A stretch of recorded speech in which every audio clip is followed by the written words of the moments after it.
우리 삶을 움직이는 뉴스, 중심 잡힌 시선으로 전하겠습니다. 황보선의 출발 새아침. 네, 시럽처럼 달콤하지만 커피처럼 쌉쌀한 정치 분석하는 여의도 실업자들 코너 시작합니다. 최태경 전 더불어민주당 대변인 나오셨습니다. 안녕하십니까? 안녕하세요. 예. 최태경입니다. 네, 반갑습니다. 신성범 전 산림당 의원 나오셨습니다. 안녕하십니까? 반갑습니다. 네. 자, 먼저 민주당 쪽좀 보시죠. 조동현 공동선대위원장 사생활 논란 때문에 결국 자진 사퇴했는데 민주당 그리고 이재명 후보의 빈자리 채워대서 고민이 커졌습니다. 최태경 전 대변인님. 예, 민주당 입장에서는 상당히 안타까운 일이지만요. 네네. 예, 저희가 지금 크게 우리 이재명 선대위에 영입한 두 분에 대해서 예. 국민의힘 관계자와 언론에 많은 비판을 받고 있습니다. 근데 잠깐만요. 우리 차분하게 보면요. 우리 조동현 교수 같은 경우에는 우주항공 분야 전문가로서 예. 이 분야의 이재명 선대의 정책을 도와주기 위해서 영입됐던 경우고요. 그런데 이분 같은 경우는 10년 전에 네. 전 남편과 사이에서 있었던 그 은밀한 사생활이 폭로가 되면서 네. 논란이 됐던 경우고요. 또 한 분 더 우리가 청년 인재로 영입한 38세 김윤희 대표 같은 경우에는 예. 국민의힘에도 영입을 타진했었다. 네. 국민의힘과도 연관돼 있었다는 문제. 그리고 회사가 실적이 안 좋아가지고 네. 최근에 영업이 없었던 것 같아요. 네. 뭐 이런 걸로 페이퍼 컴퍼니 아닌가 비판. 이런 비판을 직면했는데요. 저희가 정말 안타까운 건 이런 겁니다. 10년 이분들이 지금 장관을 하겠다는 것도 아니고 국회의원 출마하겠다는 것도 아니고 예. 그런 경우인데 단지 이재명 후보의 과학 항공 분야 정책을 돕겠다는 거. 미래과학 분야의 정책을 돕기 위해서 그런 역할을 하기 위해서 선대위 들어왔는데 네. 10년 전 사생활 정말 자유민주주의 국가에서 보호돼야 될 개인의 은밀한 사생활이 이렇게 폭로되는 거 과연 이것이 합당한 일인가에 대해서 네. 우리 정치권이 함께 고민해야 되고요. 김윤희 대표 같은 경우에는 이분은 정치 색깔이 있는 분이 아닙니다. 자신의 뭐 인공 분야, 과학 분야에 이분이 하버드 대학에서 이제 석사학위를 받아오신 분인데요. 그런 본인의 기술, 데이터 전문가의 기술을 국가를 위해서 기여하고 싶어서 결합한 거란 말이죠. 네. 그럼 이런 분 입장에서는 국민의힘 정부에서 일할 수도 있고 민주당 정부에서 일할 수도 있어요. 자기의 과학기술 분야에 재능을 펼치기 위해서. 그런데 이분이 국민의힘과도 잠깐 접촉이 있었다는 이유만으로 김윤희 대표를 공격했단 말이죠. 그런 식으로 따지면요. 민주당 정부에서 장관도 하고 청와대 수석도 하고 대표도 하고 이렇게 했던 김한길 대표. 예. 그리고 김병준 씨는 우리 민주당 정부에서 청와대 정책실장까지 하신 분입니다. 예. 그럼 그런 분은 또 어떻게 영입합니까 국민의힘은. 예. 그래서 청년들에게 작은 실수와 또까지도 엄격하게 그리고 청년들 안에 정말 높은 도덕성 요구를 하면서 김병준, 김한길 이 두 분은 그럼 도덕성의 문제 예. 그리고 지조의 문제가 없어서 이당 저당 왔다 갔다 하는 거 관계없이 영입했단 말입니까. 알겠습니다. 그래서 청년에게 엄격하고 꼰대에게 간대한 국민의힘 선거 방식 이거 문제가 있다고 봅니다. 알겠습니다. 이번엔 신성범 전 의원님 말씀 이번 민주당의 선대위 관련 논란들 어떻게 보시는지요? 아니 도덕성 문제가 아니라 뭐 사실 정확히 말하면 거짓말 때문에 우리 온 국민들이 그 화려한 스펙 뒤에 가려졌던 그런 부분이 드러나니까 이 정도는 우리가 용인할 수 있는 수준을 넘어서 내려보는 거. 오늘 아침에 보니까 또 무슨 성폭행 이야기까지 언론에 보도되는 걸 보고 참 이렇게 가면 안 된다는 생각을 저는 했어요. 그러니까 이 문제는 뭐냐면은 이 영입되는 과정을 보니까 김윤희 씨나 조동현 교수 이런 분이 다 송영길 대표 여동생하고 하버드 케네디 스쿨 동문이라는 거 아닙니까? 다 좋아요. 좋은데 네. 느낄 수 있는 건 첫째는 누군가 추천했을까를 의심을 했을 때 우리가 흔히들 권력 근처에 가장 가까이 있는 사람이 픽업되는구나. 다시 말하면 선택되는구나 하는 지점을 정확히 반영했다. 다시 말하면 당대표의 여동생이 오빠한테 추천하니까 오빠는 검증 없이 그냥 밀어붙인 거 아니야. 이런 대목이 하나 드는 거고 또 하나는 전문성이라는 게 뭐 저는 잘 몰라요. 사생활도 뭐 관심 없는데 예를 들어서 뭐 육군 사관학교를 나온 여자 장교가 어떻게 우주 항공 전문가로 할 수 있습니까? 나는 그게 우주공학을 뭐 항공공학 정도는 내 배울 수 있었다고 보는 건데 우주까지 나가기에는 이거는 약간의 과대 포장이라고 보는 거고 이 모든 게 출발이 뭐냐? 30대 여성인의 전문가들을 액세서리, 장식품으로 쓰려는데 출발한 거예요. 정치권에. 다시 말하면 보여주기식 정치쇼에 활용하다가 사단이 난 거다. 이거는 뭐 여야를 막론하고 있는 측면인데 다 조심해야 돼요. 알겠습니다. 이 부분에 꼭 한 가지 말씀 안 드릴 수 꼭 짧게 말씀해 주시죠. 예. 조동연 상임선대위원장이 이재명 선대에 합류하면서 자기의 사생활, 혼외자 문제를 미리 말을 안 했다는 이유로 거짓말이라고 하면 안 됩니다. 그걸 밝힐 이유는 없습니다. 그걸 파헤치는 사회가 문제인 겁니다. 네, 알겠습니다. 자, 다음으로요.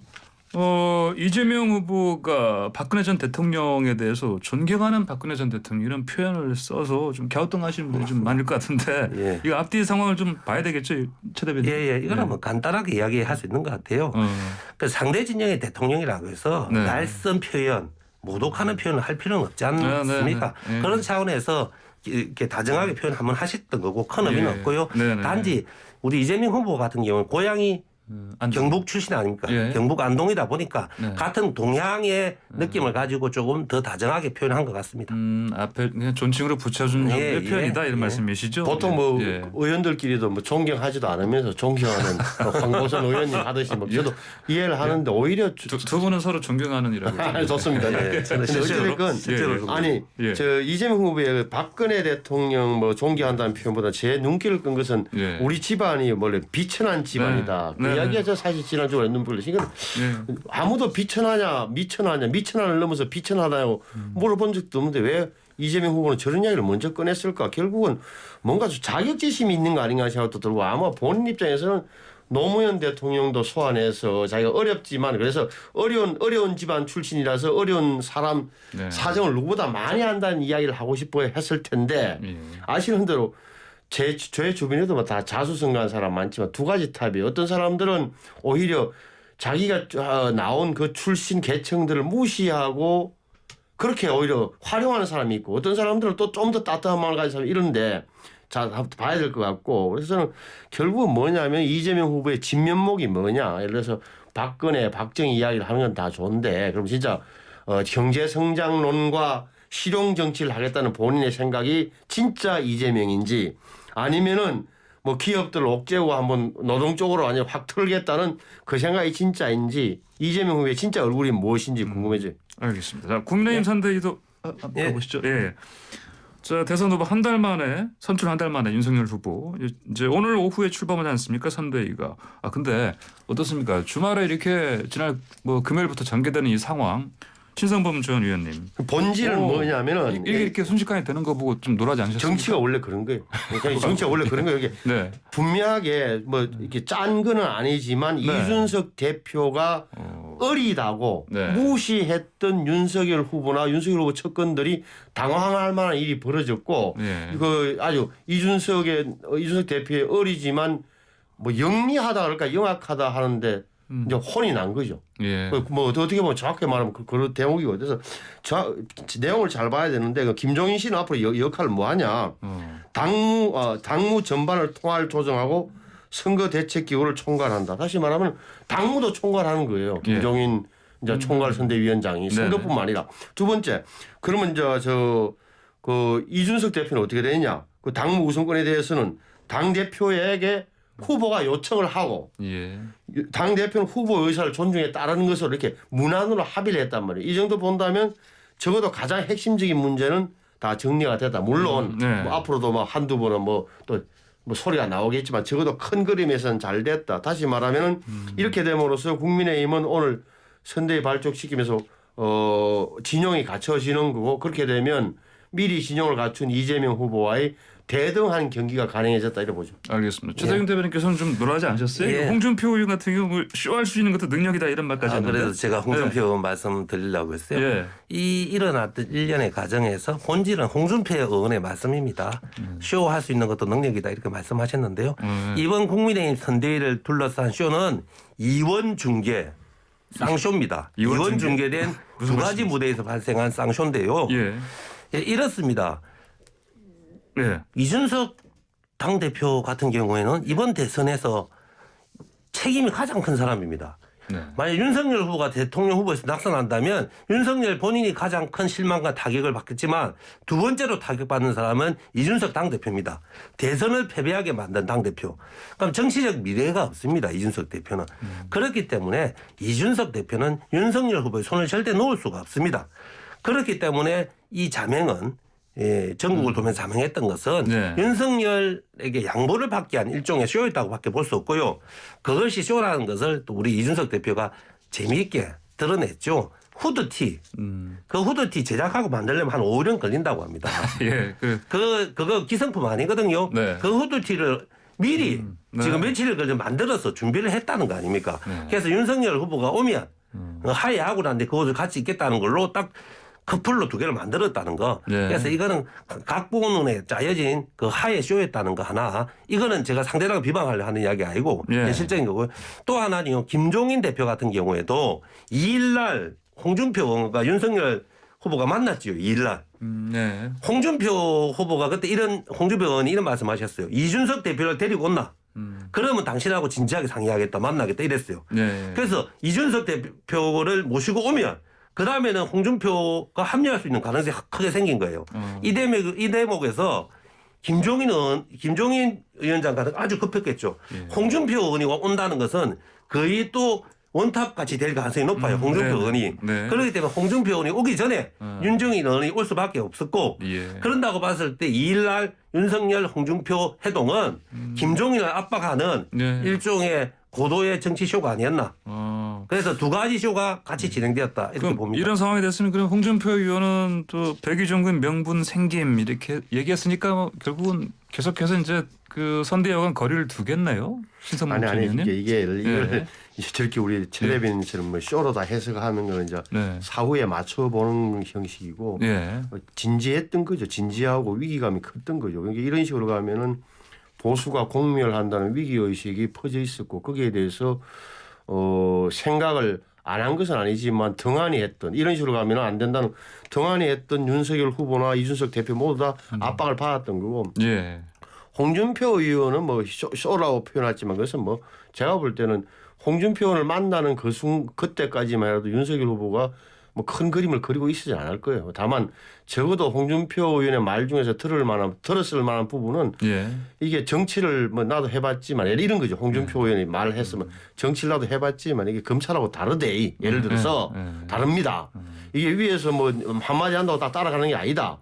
정치라는 게 이렇게 이야기하는 그 대목은 뭐 윤석열 후보 열심히 들었겠죠. 근데 앞으로는 홍준표 의원은 어떻게 되냐. 지금 당분간 뭐 이게 정치라는 개인적인 호호 원한 관계 이런 것 때문에 중요하지만 네. 어떨 땐 또 넘는 거예요. 그래서 저는 적어도 2월 10며칠 지나면은 어느 지점에선가는 홍준표 후보도 들어와서 네. 의원도 들어와서 윤석열 후보 선거운동을 돕고 있을 거다. 그것은 정치적으로 보더라도 젊은 2030을 데리고 5년 동안 자기 정치를 도모할 수 있는 시간도 없을 뿐더러 네. 5년을 못 끌고 가요. 그리고 당내에서 뭔가로 역할을 해야 된다는 것은 상식이기 때문에 저는 합류한다고 봐요. 2월 16 말씀하신 거는 네, 2월 본격 15일 적어도 이제, 예. 선거 정식 운동. 등록은 하게 되면 네네. 그런 요구가 있고 그때부터는 응할 겁니다. 한 문장만. 네네. 말씀하십시오. 주도권 다툼은 네. 진지하게 한 거고요. 예. 그리고 하에는 예정된 쇼였다. 이렇게 저는 사실 정리하고 뭐 싶습니다. 달리 바라보면 이제 사실 신 의원님께서는 아마 미리 대비는 치밀하게 했다 이 정도로 말씀하시고 싶어 할 것 같은데 과정이 진지한 면도 있었어요. 알겠습니다. 주도권 문제로. 여론조사 지금 흐름은 좀 어떻게 보고 계시는지요? 일단 최태경 좀 대변인님 좀 좁혀가는 상황이었는데 이렇게 국민의힘 선대위가 출범하니까 뭐 또 이렇게 좀 변화가 생기지 않을까요? 예, 여론상 전체적으로 추이가 계속 좁혀지고 예. 이제 부분적으로는 1% 정도 이재명 후보가 앞서는 여론사 나오고 있죠. 예. 그래서 저는 저희들은 골든 크로스가 이루어지고 있다고 보고요. 선거는 크게 세 가지 축입니다. 예. 구도, 예. 후보, 인물, 예. 예. 정책. 그런데 이제 초반에는 구도가 중요하죠. 지금 김종인 막 끌어당기고 국민의힘에서 그죠? 이런 것도 다 구도를 잡는 거잖아요, 그죠? 근데 이 구도가 잡히고 난 이후에는 국민들의 관심과 언론의 관심이 후보 인물에 집중되는 것이 보편적입니다. 그렇게 네. 그렇게 될 수밖에 없고요. 그리고 후보 입에서 나오는 메가 이슈, 정책에 관심을 갈 수밖에 없습니다.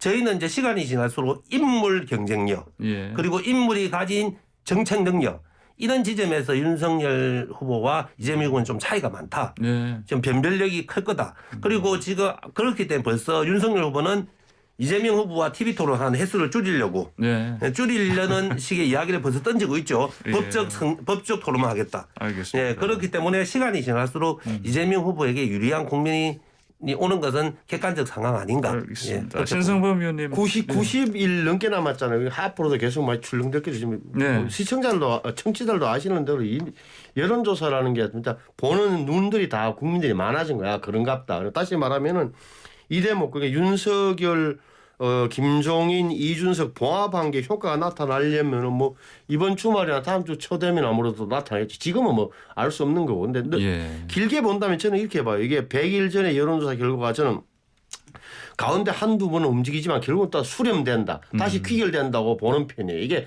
사람들 생각이라는 게 잘 안 바뀌어요. 텔레비전 토론 이야기 하셨는데 예, 예. 텔레비전 토론도 뭐 중요한데 방송기자클럽 토론에 말씀하시는 아니 앞으로 두 후보 간에 네네. 물론 중심축은 이거예요. 예를 들어서 이재명, 윤석열 대통령이 되면 지금 정부와 무엇이 달라질 수 있고 내 삶이 무엇이 달라질 수 있는가를 달라질 것인가를 설득해내는 게 두 후보의 핵심 아니겠어요. 양 선대, 양 당에. 네네. 그걸 전제로 하고 이야기한다면 이른바 텔레비전 토론에 그렇게 준비력이 있느냐. 예. 그래서 다변과 달변의 이재명.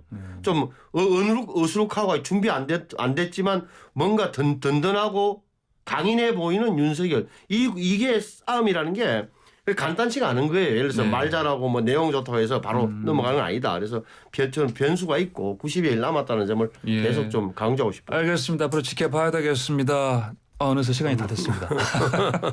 예, 두 말씀 오늘 여기까지 듣겠습니다. 고맙습니다. 예, 감사합니다. 네, 지금까지 최태경 전 민주당 대변인 그리고 신성범 전 새누리당 의원과 함께했습니다.